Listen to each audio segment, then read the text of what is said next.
Yo. Yo. Yo. I've never done the intro before.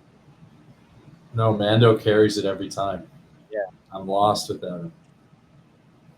So we're in the middle of our current drink. I think it's out already. Are we sold out yet, Tabs? No, there's like 40 available. It's basically going to go in a minute because we put it live like a little bit late. Yeah, 41 left. Yeah, that's gone in a minute, I think. When did it go live? Like a minute ago? 1 minute ago, yeah. Get in there, Kook. You've got 20 minutes. How do I get the link? I'm on this podcast right now. Rekt.com. Oh man, let me go actually. I think it's going to be done. So this is the first drop we've done where people don't get the rewards. It's a smaller amount, obviously, of drinks. Oh yeah, that's gone. Sold out. Yeah, I just got. It says one item in stock, but if I refresh, then it's gonna. Yeah, it says one actually. I think it says out of stock now. Yeah. Wow. So this one you don't get the rewards. No. So this is the one in base offices too, right? This is the one. Yes, this one's going to be in Coinbase offices. It's going to be at the on-chain summit, which Coinbase is running this later on this week. And yeah, we just put this up for sale as well. But it's difficult to always do rewards. It depends on legal stuff, etc. Just slightly smaller of their rewards, but yeah, still 20,000 cans. Like, it's not insignificant. No rewards, sold out in a minute. So, bro, if you can sell it out in a minute with no rewards, that's like massive validation, I would think, right? That's pretty cool. I would be pumped if I was you and Tabs, right? I'd be like, yeah, celebrate this one. That's cool. I should be acting more pumped, right? I'm sort of a bit right now. Yeah, you're just chilling, right? Like, it's do a cartwheel or something. Tabs is like just relaxing. We don't celebrate our wins because we've got so much more to fucking do and achieve, and so there's no celebration until we get to where we feel that we can celebrate. That's actually really bullish. I don't know if you remember my buy management thesis, like, and I rolled it into Rekt a bit. But as an investor or potential investor, that's quite bullish. You're not even phased at all because this is the beginning, right? Unfazed, unmoisturized, unshaved, unshowered. Yeah, just. Oh shit! Tabs is here. Yeah, Tabs is here. I'm here. Hey, Mando. Hey guys. I'm on hotel Wi-Fi, so I don't. Am I coming through okay? Yeah, you're good. There's a bit of background noise, but you're all good. Yeah, I'm sorry. There's gonna be background noise. So, what are we talking about? I don't know. I can set the tone. So we just sold out 20K drinks. Is that it? It's 20K drinks in a minute with no rewards this time. People like the drinks? People like the drinks. People like the drinks. Cool. Let's do it. Should we get going? Yeah.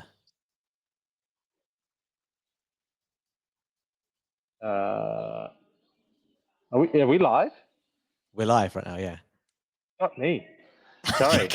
Good thing you didn't say anything dodgy. I thought we weren't even live yet. No, we're live. Yeah. So I came in and you guys were already talking about this. Yeah. Okay. Nice. Congrats, everyone. Congrats. I always thought we'd sell them out without the rewards. Always knew it. A backstage vibe there for us. Awesome. Market's also going to zero. I think KBM has cancelled his appearance on the show because he was fighting with too many people on the timeline. Oh, good old KBM. I was doing my show earlier and they were like, KBM's just like on one at the moment. I'm like, oh no. And then the next thing I hear about is, oh yeah, I'm not going to come to the show. I'm like, oh God. What, he's getting hate because he took the short and he's looking pretty right, or what? I didn't see any of it yet. The thing is, KBM is almost always right about direction, but he manages to over-lever himself normally, trying to trade that direction. And that's what gets him. So I don't know. I know that I looked through his tweets and he was calling for $3,400 ETH. just before this recent gap up by about like 3 or 4%, but 3 or 4% with KBM's leverage is enough normally. So I don't know. It does feel like the market a little bit soggy, isn't it? A little bit soggy. A What are you little guys bit making soggy. Yeah, a little bit soggy. That's a I good just way know to where describe it. I know where your mind went, but no. What Just do a you bit, reckon here, lads? just a bit Is it flat. over, or is it I just a bit of don't think boringness? it's over. I just think it's a bit flaccid right now, but nothing is flaccid forever, right? So Nothing is flaccid forever. That's true. Everyone's worried about MicroStrategy. Do you guys have a view on that? Yeah, I was just gonna say when you said it's over, I'm like, there's some big signals, right? Like the MicroStrategy pivot's a little weird, but I think you could have expected him to do something like that. Yeah, I'm not sure. Like I hold some MicroStrategy. I'm not a massive bull or anything. It's more of like a sailor fan position. But yeah, I mean, my thesis on MicroStrategy was always if Bitcoin's going to go up forever and he's like the main evangelist, living Bitcoin evangelist, the Jesus of Bitcoin, MicroStrategy should be fine. And I also, some outside thought of mine has always been that maybe there should be some kind of geopolitical premium assigned to like the amount of Bitcoin he'll own at some point, way, way, way in the future, like if that even happens. Obviously, the premium's getting compressed right now.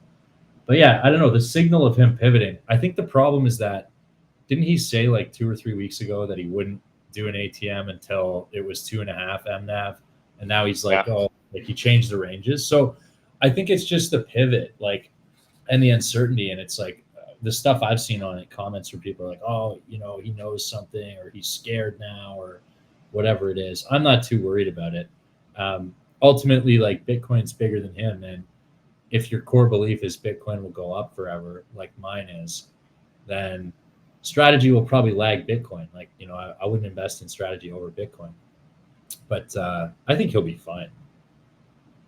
That's actually my view as well. I'm like, I don't think he's at the point of like no return with this structure that he's built, but he's just built a structure where I think the common stock is kind of just going to be the thing that is used now to finance a lot of everything else. And I think there was that belief that like he was Bitcoin Jesus. He was just going to like, he could just get out of this. I never really got why everyone wanted him to own more and more Bitcoin. Like it just didn't feel like the best strategy. And now it's just trading at 1.5 times MNAV. Like still trading above.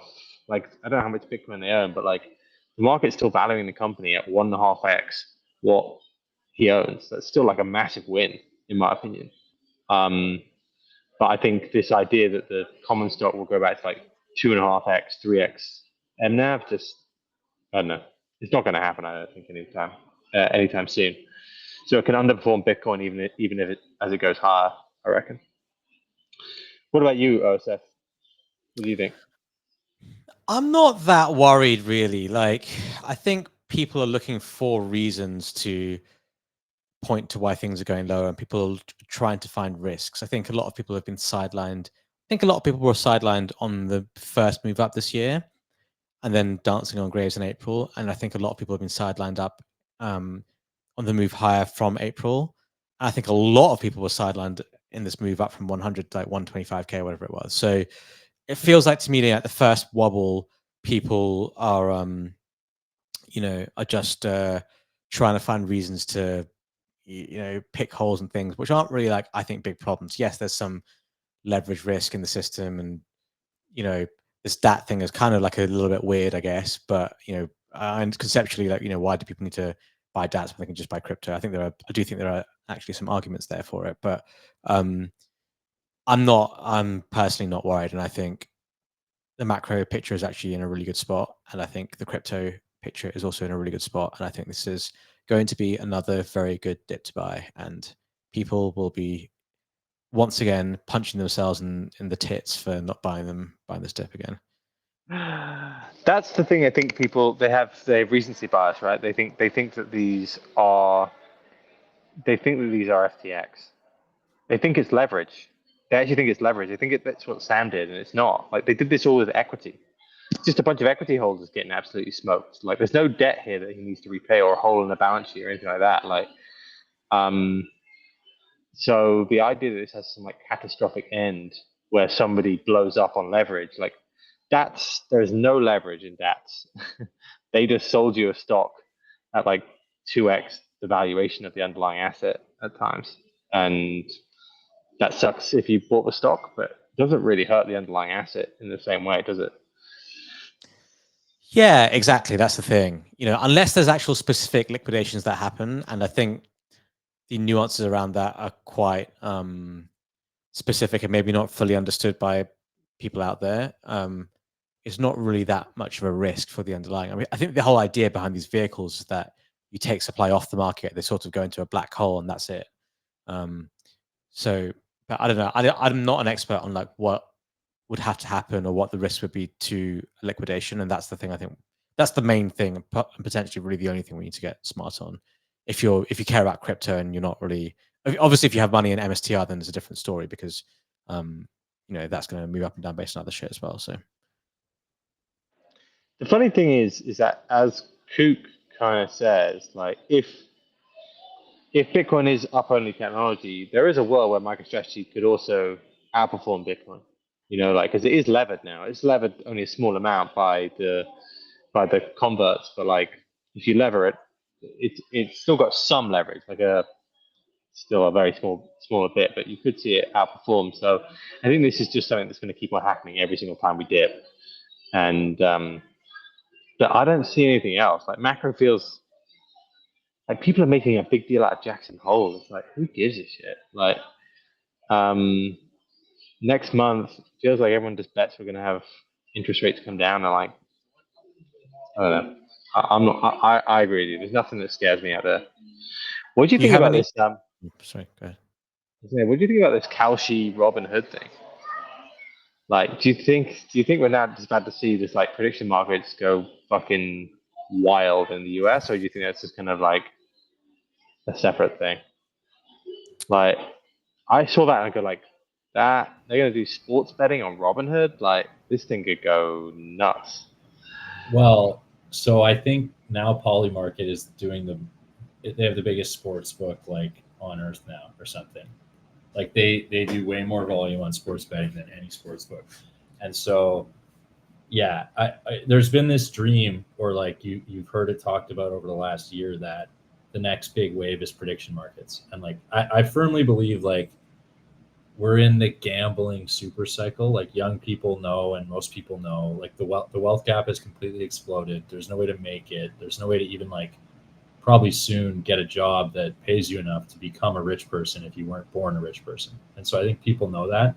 And increasingly, like normal people will turn to gambling and investing in different things. Like it's kind of where the meme coin super cycle came from, right? Like if you watch the 20-year-old trenchers or like 15-year-old trenchers, they're like, I saw a video of TJR Trades yesterday saying, if you're a millionaire by the time you're 21, that's pretty good. Like if it takes you till you're 25 to become a millionaire, you're cooked. Like your life's over, like you're a loser. And so there's this emerging mentality, right? And I'll pull it back to prediction markets. The dream has been, or at least what people have kind of tried to sell me and I've seen out there, that prediction markets are the next big wave in like the overarching gambling super cycle that the world is going to spiral into. And so you've seen the Twitter integrations with Polymarket and stuff, Grok using Polymarket, and I see the Kalshi Robinhood thing. Prediction markets coming out on Hyperliquid. Like, I'm not sure if it's an HIP3 thing, but I saw some tweet today. So long story short, what I'm trying to say is a lot of people have been saying that prediction markets are kind of the future of gambling. And I guess now we're going to find out, because now every like normie person like with a phone is going to have the opportunity to use prediction markets how they want to use them. And the distribution's there with Robinhood, and there'll be all kinds of other products that let people speculate on this stuff. And so we're going to see if that's what people want to gamble on. I think one way or another, we know people want to gamble on meme coins, 0-day options, whatever, perps. Like gambling is your way out of normie world now. And people are coming around it. Whether they're going to take to prediction markets, I'm not sure. But a big signal to me is the fact that Polymarket does so much sports betting. Yeah, so I'm undecided. I talked a lot, but I don't know. I'm waiting to see. I kind of agree. I just think in terms of an onboarding thing for crypto, this is now going to become a pretty big deal. Like, I think we're now going to see Binance and Coinbase. They're all going to probably start doing this stuff too. Like, it's potentially an absolutely gigantic market if they get involved in it. Like, particularly US sports, right? Like, can be absolutely huge. I just saw that and I was like, we've already had rumbles of it. Like, this whole dildos on the WNBA court is like, I think brought more people into crypto than like most coins this year, right? Like the idea that you can gamble on that stuff. And I think they've got a shot. They've got a shot. I don't know if the product is actually that much better than like a traditional sports book, but the fact that it's like fully legal now in the US just means that I think it's going to go pretty wild. You know what? I think the big opportunity for me is the distribution, like UX UI. So the way that Robinhood changed TradFi markets, but changed the type of people that interact with TradFi markets was just with like the slick Apple child's game UX, and they made like 0-day options a game, and like it turned all the way into Dumb Money the movie, right? And like, so someone should make this, and if you're listening to this and you make this, and give me equity for free. But they should just change the whole model, and a prediction based like brain rot app that's like TikTok or something, and you're just swiping to place like fixed size bets or like whatever it is. Yeah. But I don't think like Zoomers are going to be on Polymarket. Let's just say that. Yeah, I like that actually. Like, you scroll and you just hit something. Like, you bet on it, or like the AI agent stuff that we had Fubar talking about last week. Like, you can just tell that all this tech kind of actually integrates well with this stuff. So it's gonna be popular. You ever done any bets on prediction markets, OSF? I actually first looked into it for the US elections back in 2012, I think it may have been. Early. Because there was a massive arb on some sort of like prediction market versus bookies, and it was because like US people couldn't bet on it or something like that. And I ended up doing the arb. I did it in huge size. I did it in about 400 quid or something, and I think I made like 60 quid. And that's. I thought I would cut. I thought I'd quit while I was ahead, and that's. Yeah. So you're just doing the arb. I left at the top. Yeah. I feel like that's maybe what people are going to do, but actually in proper size, pretty much. I know. I get the feeling this is going to be just as popular as the meme coin trenches in the next year or so. Like, it's not going to be many multiples that you can make, but in terms of number of users, I think it could. I don't even know if it already is. Like, how many users are there at Polymarket right now? Do you think it's the same as the amount of people actively in the trenches? More. Got to be more. Yeah? I'm gonna Must be more, yeah. Has to be more. Then kind of says a lot, doesn't it? Like, this is going to be the way that most people are going to come in and use crypto the first time. Yeah, quite a big deal. Yeah, I think it's a UX thing, man. Like, I think it needs to be the right experience. And also, is there a place yet where you can launch a prediction market? Like, assuming you could pick a reliable oracle or whatever, right? Like, that's all abstracted away. But the deploying side of prediction markets could be something that's really interesting. I'm giving out way too many good ideas for free. Yeah, that's a good idea, actually. That's just, I am the smartest. I think liquidity is the main thing. Like, these prediction markets, like a lot of on-chain stuff, like on-chain casinos in the past, like, they suffer sometimes that certain games don't have enough liquidity, but they should definitely create something that you can create your own markets around something, right? I guess everyone would want to create the same markets though, really, wouldn't they?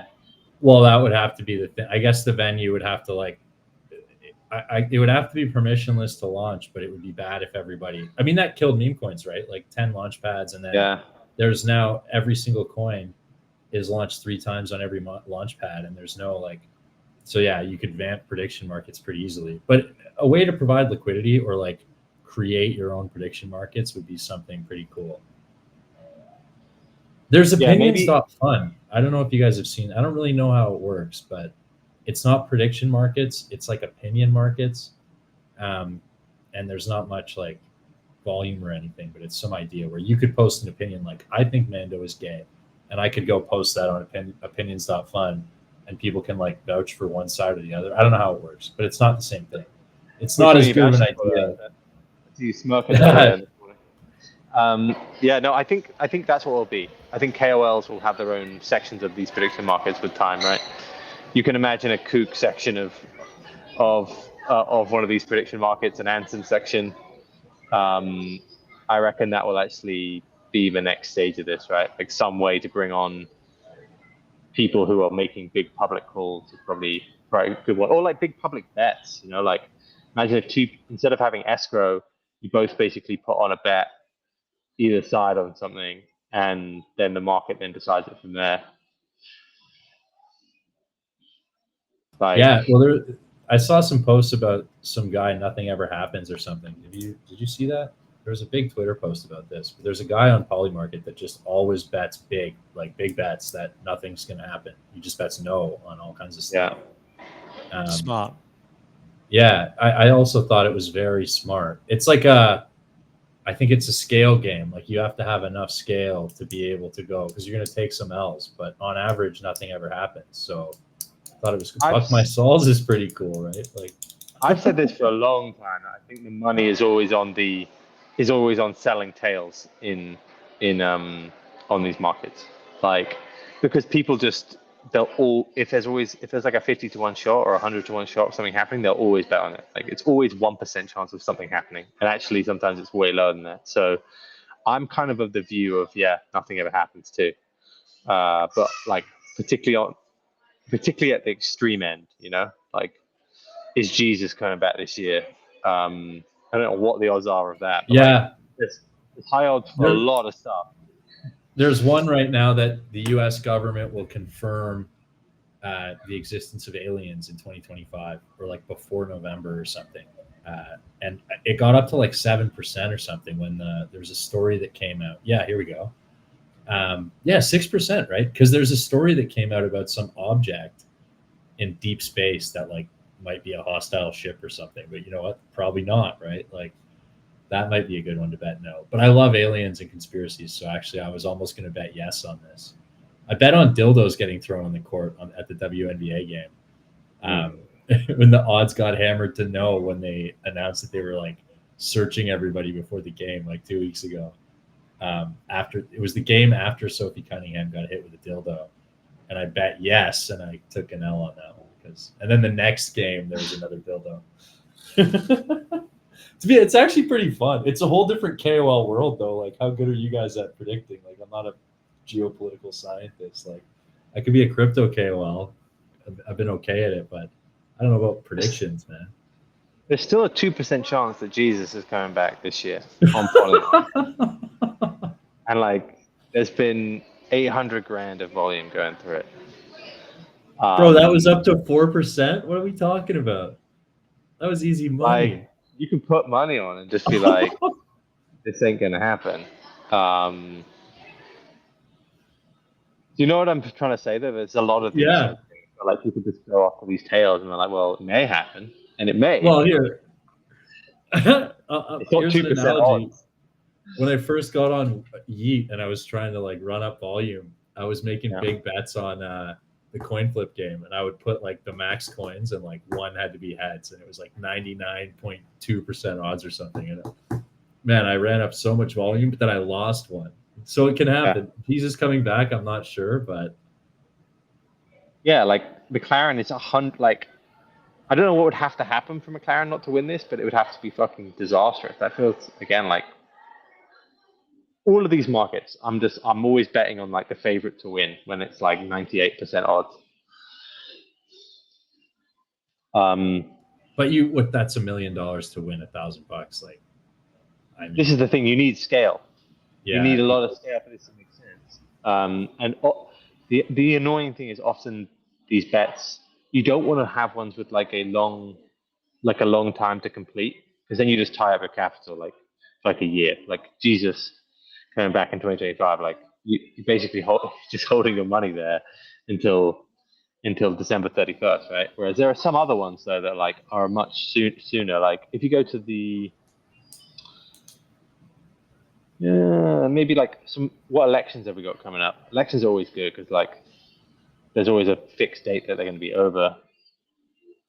Some of these are a bit closer that I'd like to see. What about like the Russia ceasefire or like something around that? Are they gonna? Yeah, Nobel Peace Prize. That could be a good one, man. one feels like a good one. If he gets a peace deal in Ukraine, but then again, like you never know, right? It's a lot of factors working against it. You don't know what's going on in the background of politics, but Elon Musk get it. That's You know what's funny? Let me ask you guys something. So obviously, our conversation now and how we've devolved into like looking at the odds of aliens and Jesus coming back, like this is really interesting. Like prediction markets are cool. Yeah. We're laughing. Like, you know, we're talking about $1 million bets on McLaren. And so, but I don't think any of the three of us are active prediction market like bettors or participants. So why not? What's it going to take? Like for me, I think thinking back to what I said before, it's the products that are out there. Maybe you need something different and fresh and exciting. I'm not sure, but like, are you an active prediction market bettor? And if not, why? I guess I don't get as interested in the multipliers often. I think like it just doesn't feel as attractive. Like of the bets that I get interested in, which are these like selling tails, it's like you're making a few percentage points. I don't know why else. Like I guess it does tie up your capital for quite a long time, which is kind of annoying. There's no uncapped. Yeah, that's a good point. Like there's no 10,000x% here, like potential, right? Like. Right. It's not a true lottery ticket. I never thought about that. And like, for example, and I'm just comparing this to YEET, for example, like I can bet in like I can bet in Bitcoin, you know, on certain events. Like when we launch our sportsbook, you'll be able to bet in your native currency. And that would make it more attractive to me, I think. Like if I could hold like Bitcoin or ETH or something like that, I wanted to hold anyway and just do this on the side. Like that's cool. I'm just earning more of my base currency. But if I have to convert to dollars and then do this, I don't know. I guess I'm more of a crypto purist like that. Like I much prefer to make sure I always have some exposure. Otherwise, I just feel like I'm not really doing anything. Yeah, that's actually the thing I've used Polymarket just a little bit. Like it's not something I'm like, it's mostly for fun, but I don't like that you have to convert things to dollars. Like I don't like betting natively in dollars, but I think that like mass retail prefers that. You know, like the meme coin apps and stuff that did the best are all denominated in USDC, and they want to go in USDC to meme coin and back to USDC. And all the trench guys, they're always talking about, I stabled up. Like over 2024 and 2025, my best trade was actually the Sol trade because I traded all memes back to Sol and I hoarded Sol, and then I had my Sol sell target, and that's just not a consideration for most of these people. That like the real meme market participants. It's weird. It's backwards to me. Like I agree with you, but I think the majority of people, like the market that these prediction markets are going after, probably want to do it in USDC. Yeah, I agree. What else is going on at the moment this week in the trenches? The only thing I've seen is this Litecoin that's gone up to like 200 million, and then a lot of VCs telling me that Pump Fund token is cheap. Well, what's your view on the trenches? Is it just we've just found another launch pad which will be done in a week, or is there something new to this heaven?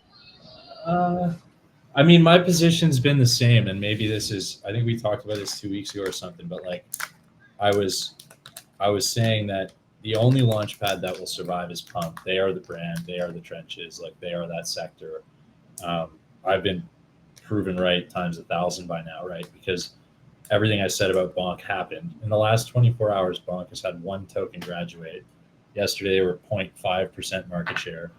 Bags kind of had that ridiculous Mr. Beast fiasco thing go down. I think Bags is kind of cool, but their little gimmick is that you can specify an account to claim the fees.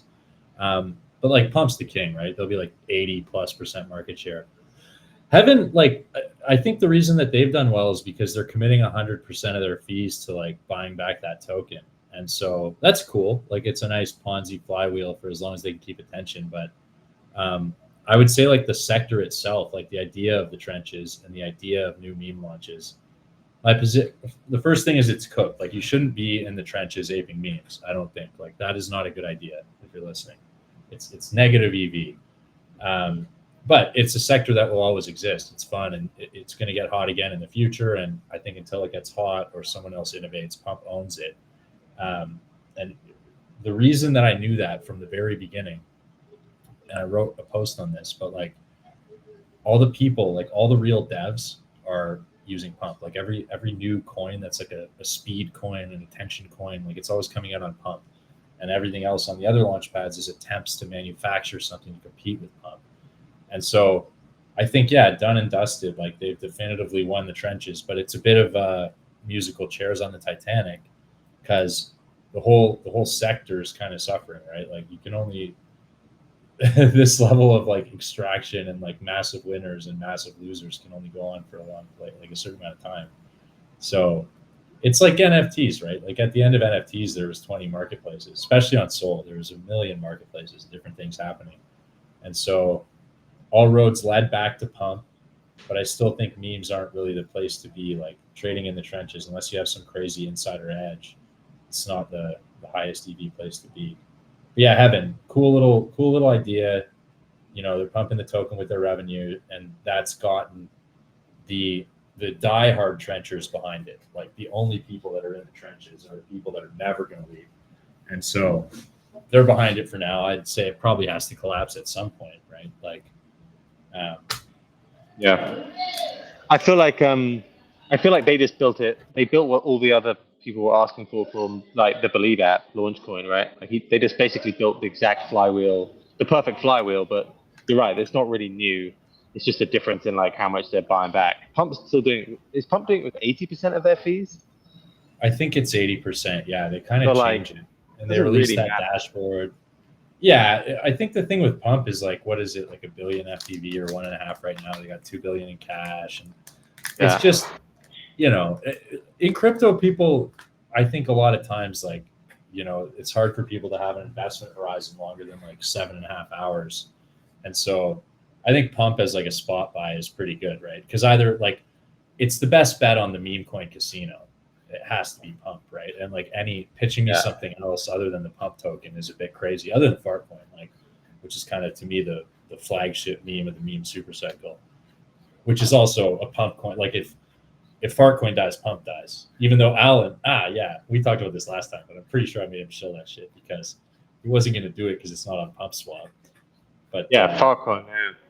Yeah, you know, but I think I bought Link this week for the first time, I think ever, or maybe for many years. I'm now officially a Link Marine. Have you guys looked at Link at all? Wow. I sold some. I had some, and I sold it. Like I bought it for the first time probably 2 weeks ago, and I sold it last week or something. What made you become a Link Marine? That's a pretty left field move for you. Well, somebody was pitching it to me as like they turned on the buyback, right? They turned on the buyback, and like I looked at the buyback, and the buyback is like less than $1 million a week. So it's like that. This coin is $17 billion FTV or something like that, and it pumps like that. And I was like, this coin really fucking reminds me of XRP in that there's a bunch of like moon boys on it, and they don't really care. It's like that. If you actually look under the hood about what they were talking about, it's like it basically doesn't move the needle for Link at all. That sort of buyback, although Link arguably is being used a lot more than XRP, but it's just the idea that it has this like diehard community. And then I started seeing like a few more people pitch it. Like maybe I saw you pitch it, I saw Anson pitch it, and I was like, I'm not having another XRP trade like miss me here. So I bought some the other day on that dip to like 23, 24 area, which is up, but like, I don't know. It's definitely a moon boy major play. That's for me. You should get some OSF. I feel like this is the sort of trade which you would I don't like. trade anymore, man. I just sell drinks. I don't trade anymore. Sell drinks. Well, Rekt is doing pretty well, at least today. Yeah, I mean, we got destroyed yesterday, so it's a nice little bounce back. But yeah, I don't understand. We got the hyperliquid spot listing. Like that's, I feel like hyperliquid spot is like finance spot now, I think right? hyperliquid perps is where you want to be. Yeah, that's Oh, where really? I think stuff does a lot of volume. I mean, we're on hyperliquid spot. We're not really doing tons of volume on there yet, but you know, with these types of market moves, maybe that will pick up. I should have a look actually. But yeah, I think if you get into hyperliquid perps, there's obviously a lot of activity there, and if you can get that going, then it can be pretty big. Yeah, no, I just think hyperliquid is going to be big. So just having it on spot is like a big deal. Yeah, but I do agree with that. I think it's good to have there, and I think stuff will pick up there for sure. most of the other major memes are like, they're not dead, but they didn't have a good period here. Like Farcoin's gone from 1.6 now to 0.9. Like it's basically gone back to where it was like, what, 3-4 months ago maybe? Like that's crazy. Tengu's held up okay, right? But like most of the other memes, it hasn't been a good period here for memes, has it? Meme coins.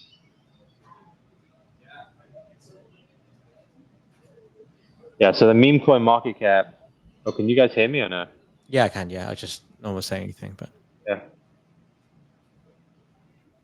This is like a show, you know. So like when I don't speak, you are free to like come in and say things during those periods of quiet. Yeah. are you? I think you're Great. muted. I think you're muted. The meme. I'm just taking the piss. Unbelievable. Unbelievable. Oh, yeah. Good. Wait, what's? Yeah, so meme coin market cap since over the last month is down about 20%. Looks like. How are we getting those charts up there? Can we look at the chart? The total meme coin market cap. Yeah, coin market cap.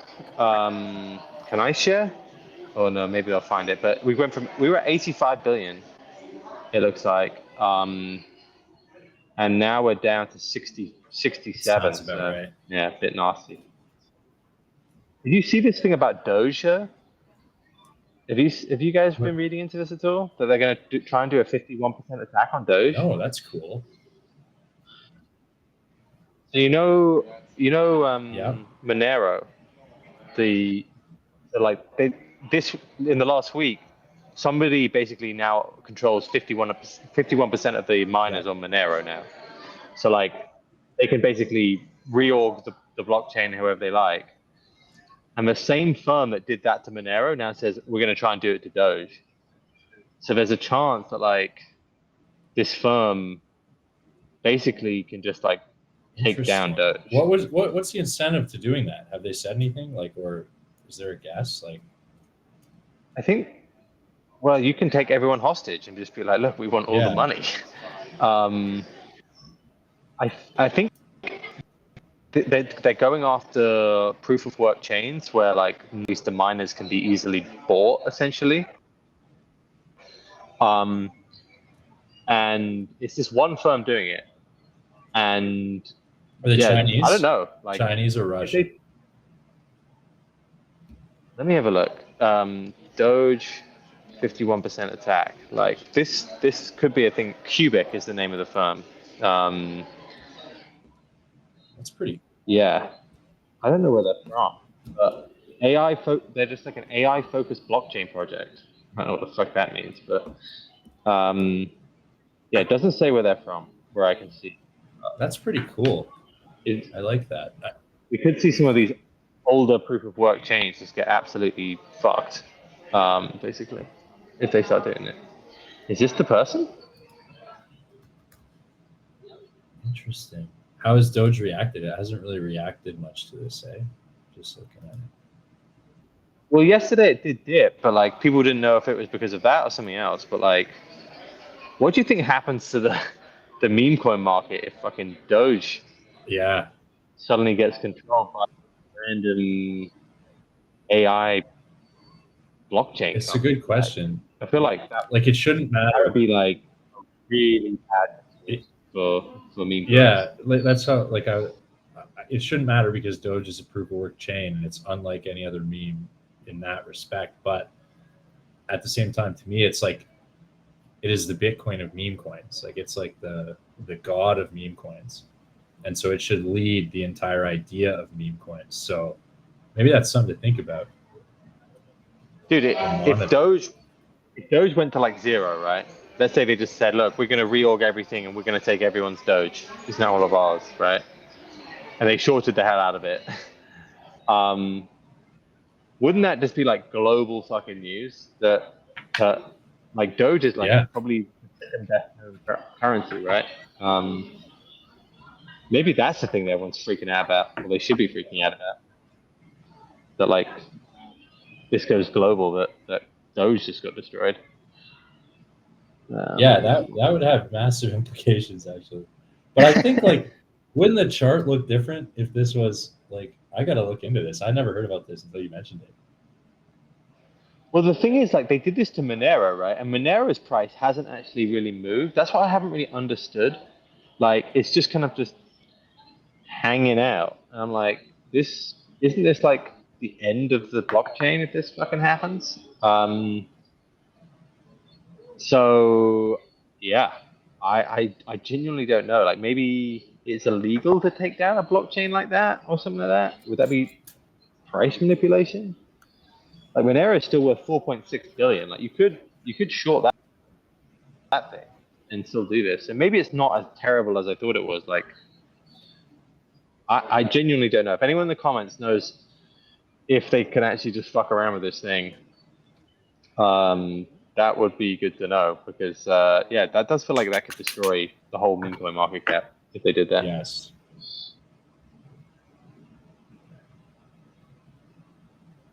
What else are you guys doing then? So what else is going on with the drinks, Seth? What you got coming up? Man, we have a lot. We have a lot coming up. I don't know. Let me think. What can I say and not say? So we're trying to hit this thing. Huh? Shit again. Yeah. Well, so shit again. Trying to hit 1 million cans sold within 12 months, which hasn't been done since Red Bull in the 90s, in your first 12 months of operations. So with this sale, that takes us to about 800,000 now. So we'll have another drop coming up, which will, you know, be a bit different. And hopefully that takes us over to 1 million, which I think is quite big. I think when we hit that number, we could start pushing like the traditional press and all that kind of stuff and be like, you know, these guys sold 1 million drinks, hasn't been done since Red Bull, only possible in crypto, like that kind of narrative, I think. So we have that coming up. We have other products coming up later this year. We have some other we have some other shit that we're working on. I don't want to I feel like if I speak for too long I'll end up giving shit away, so I don't want to say it, but it's going to be a pretty pretty exciting last few months of the year for Rekt for sure. Under promise, over deliver. No, this is now over promise, over deliver. Yeah. That makes which makes no sense, but as a statement. Yeah. No, we'll go with it. Don't worry. What else has been going? What was happening on the timeline? There was that. Yeah. So what the hell happened there? Fuck me! I was reading that last night. I was like, "Geez, what's going on here?" You seen this? You seen this coup? Yeah, I actually noticed this last night, and I kind of did What's going on? I have no idea, bro. Zero idea. Like, I think it's got to be marketing or something, right? Like what are we talking about when she's saying she's going to expose the biggest cabal in crypto or something? That's what I saw, and then some other like kind of manic tweets around that. The Chinese? Well, that's what I was thinking. I'm like, I haven't seen her really rolling with the Chinese, you know, like, because the biggest cabal in crypto, like, so I'm not really sure what she meant. Like, I thought it was some kind of pre-marketing for something, or I don't know.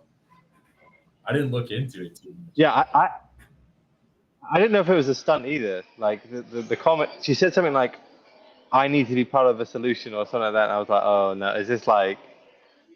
I don't know. I don't know. That was some drama. Ansem's come back. Feels like he's bearish again. I saw a big bearish tweet from him today. What else have I seen this week? That's been kind of it, right? It's been quiet over this period. Summer, right? Like, just a little. Or last couple of weeks of August is always like, you know, people are on holiday, long lunches, boozy lunches. Saint-Tropez vibe. Vibes, yeah. Yeah, it's not. Really... I feel like all the OGs. No, go ahead. You go. Well, I was gonna say. I feel like all the OGs are like debating whether they've sold their accounts or not. Like that's all I see from the OG accounts. Like, oh, this guy sold his account, or this guy sold his account. How much would you sell your account for? Just my account. Like, you could run some pretty epic scams off my account. So I feel like we're involved. We're involved in a lot of different projects. So like, I feel like just from our businesses alone, they're probably worth quite a lot. But for my let's say just my generic tweeting, I don't think I'm worth much, right? Like maybe a few K. Couple grand. 50 quid. Give me 50. I'm out. 50 grand. Okay, nah, let me ask you a different question. What do you think, with everything considered, like with all the business, everything, what do you think your account is worth? What do you think someone would pay for it? I think Kook's account's probably worth the most out of us three. That's my guess. Well, want to know a fun fact about my account is I've sold it. Yeah, I sold it to the Chinese. I sell it every day. Man. One time I did a couple little shit posts about that. I was like pretending I sold it to Russians and I was posting Russian. But no, I was pretty small like at the beginning of this cycle. Like my account wasn't that big. I think I had like 14 or 15,000 followers. And so it grew during this cycle. And I've never like no bullshit giveaways, nothing, like no bots. Like if some guy analyzed my account and it's like super low bot estimates, super like well geographically dispersed, very few Nigerians. Like it is actually a very high quality account because of how it was growing. But I would never sell it because the point was never even to make money. It's nice you can make money with it, but I just love to be an online internet troll voice. It's fun as hell, bro. You guys wouldn't sell your accounts either, man. It's too fun. It's cool. Like it's your identity a little bit, right? Like at least in crypto. Yeah, to be fair, I think I live slightly vicariously through you by being such a troll. You know what I mean? Like we're kind of known as the good guys. Yeah. Whereas I like following your tweets because I'm just like I laugh at the jokes that you make because I'm just like I wish I could make more jokes like that. Yeah. It's fun, man. I just love it. Yeah. What do you think about what do you think is the biggest account in crypto? Ansem. Yeah. Well, bigger than Kobe? Well, yeah, I mean, that's the thing, right? There's probably other accounts that are bigger, but like, I think core CT, like active participants, like known by the people that are actually on the ground, spending the money on the new thing all the time. Like Ansem must be the biggest and probably most high value account. Probably. I think so. Probably. Yeah, it's tough to argue with that. He does come number one in all like the leaderboards and stuff like that. But I feel like in some ways you want someone that's never sold their soul before those, you know what I mean? Like, I don't know who that would be, but like somebody who's like never taken a deal. Oh yeah. Who then takes a deal. That's the person who's probably worth like the most, right? Like Kobe in my eyes, like he's never really taken a deal, right? I guess he was FTX back in the day, and I think he was like probably like Bybit, but like at least in the last 2 years, he's definitely not done anything. Like if Kobe came through and pitched like a product in crypto, I feel like that would be worth a lot more than Ansem. Oh, for sure. He could sell anything. I think he's like a tier above. Like, yeah, he doesn't even count. And he wouldn't even sell it. He doesn't even post, right? Didn't he not post until he thought ETH was going to hit all-time highs? Like he didn't post. He was only replying for years, I think. And then he did the PFP change, like mark the top. Yeah. That was it. He marked the top. So we're never coming back from that. ETH is never hitting 5K. So imagine instead of that PFP, he had come out and he dropped a thread on like why you should buy this new Launchpad token of some kind, right? Like, bro, the candle would be crazy. Like, so yeah, he would be. If you could have set up one crypto scam, the Kobe like first post back scam probably would have been the best one. But I think the other thing though is that like there are certain accounts that like if he did that, people would be like, oh, he sold his account. Do you know what I mean? Yeah. There are certain accounts in crypto, and I think you're kind of included in this group of accounts that are like allowed to shill stuff because like they're funny and they're given views and like people just find them as an entertaining account. Therefore, you're allowed to shill stuff. Yeah, it's hard work. You got to mix in like, yeah, I know what you mean. There's not that many that can just do whatever, and you're just like, I still get a bit of fun, but people are like, oh yeah, it's kook. Like this is, it's cool, whatever. It's hard to build that, man. It's very difficult, I think, because most people will either turn against you or you just become irrelevant, right? They're just like, oh, this guy's not worth, if he's just shilling too many different things, then he's just not worth a follow, right? It's difficult to be that person that people still follow who does that. There's only a few, I think, that are like allowed. Whereas if Kobe did that, I think people would almost be like turned off to it, I guess. So, yeah. I don't know. What do you reckon then? Do you think we're still going to hit 4K ETH or 5K ETH this year? 150K Bitcoin? They're still in play? Or is it? I mean, last week we were talking about 28K ETH from Standard Chartered. But I know, brother. What happened? I don't know. I think OSF, you've got the more like bullish ETH take. I wouldn't be surprised. Like I'm just I'll rotate my ETH as it goes up. I got ideas in my mind. I don't mind holding it a lot longer. What do you think, OSF? Yeah, I think it will keep going. Like I think there's in any big narrative where things move up in a meteoric fashion, you always get a bit of a wobble and people questioning if that move will sustain or not. But I think it will. I think these guys are not just gonna. You think like all these lads raising billions of dollars to buy ETH are just going to fucking stop now? Like they can't stop, right? They had to keep going. This is the thing. And what you realize, I think what I've realized about doing this Rekt stuff is like, I can never stop. Like I'm fully all in, and you just have to do it until you get to that like final into the sweet embrace of death. Well, it's like that final event, like your final make whole event, basically, where like you've completed it. So I think that's the story with ETH now. I think all these guys, they can't just. Tommy Lee can't walk away. He's signed he's signed his life away to this mission now. And I think these guys will pull it off because they're all already very successful people who have had success in their own right and other things. So I just think it's going to keep going, and all it takes is like one big investor to come in. And don't forget, there's a fuck ton of money out there in the world, like more than anyone can ever imagine. There's so much money out there in the world. They just need one guy to come in and be like, yeah, I'm going to fucking wave in like a few bill of this, and then it's just like game on again, right? So that's my view.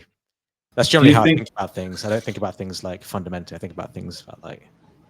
So I think that's the right way to look at it. Like I think you're right. Like they have to pump money into it, and the asset's not so big that they can't impact it. Like they can get the outcome they need.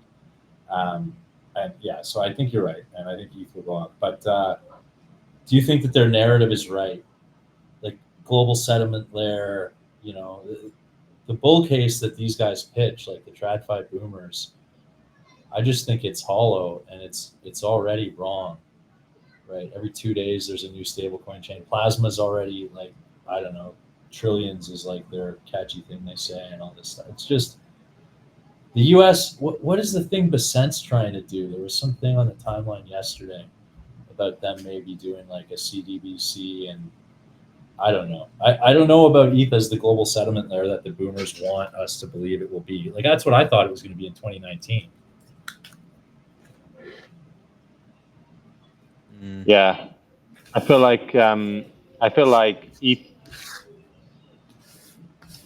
to 5K I think is definitely going to happen. I think Bitcoin to 150K, I'm not as convinced, basically. All right, should we do prizes? I know there's been some problems with prizes. Are we okay, intern? All good. All right. You guys hear me? There's like a load of background noise. I don't know if it's me or you, or any of you guys. So the code today is base. Let's choose 3 winners. We're good to go. Yeah. Suggested cutoff is $1,000 in weekly volume, by the way, guys. Okay, so we have 15 people. We have 15 people. Let's go. Oh, baby.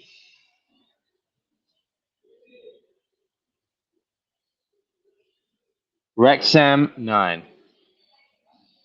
Okay, I've definitely seen him.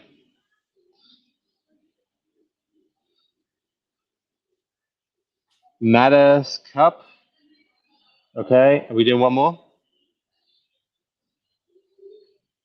Oh, yes. Rexam 9's probably got it. And Mad Boy 7. I swear we've had Mad Boy before. Mad Boy 7. I thought we had Mad Boy, right? Have we had that intern? Oh, yes, we have. Double winner. So how are we doing this? Isn't it $1,000 spins we're doing? I think it's $1,000 spins. Yeah. All right. I'll choose. I'll choose, then Coot chooses, and maybe OSF. Right, let's do 5 goes. 5 goes.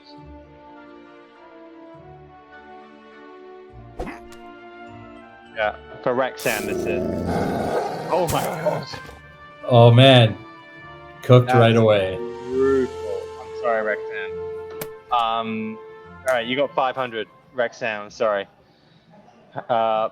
Coot, you're doing this for Matters Cup.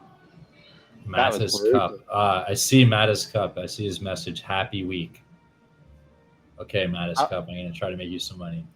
Okay, jump once. Yeah, basically we're gonna go to the train tracks. I've decided. Oh, we're doing it. Okay, wow. Yeah, okay, let's do it. I want to go to the train tracks. It's easy, right? So, track. and you got cooked on the first space, so yeah, we're gonna make it. Mattis Cup, bro.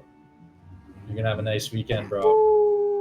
Yeah, keep going. 2 more, 1 more. Let's go.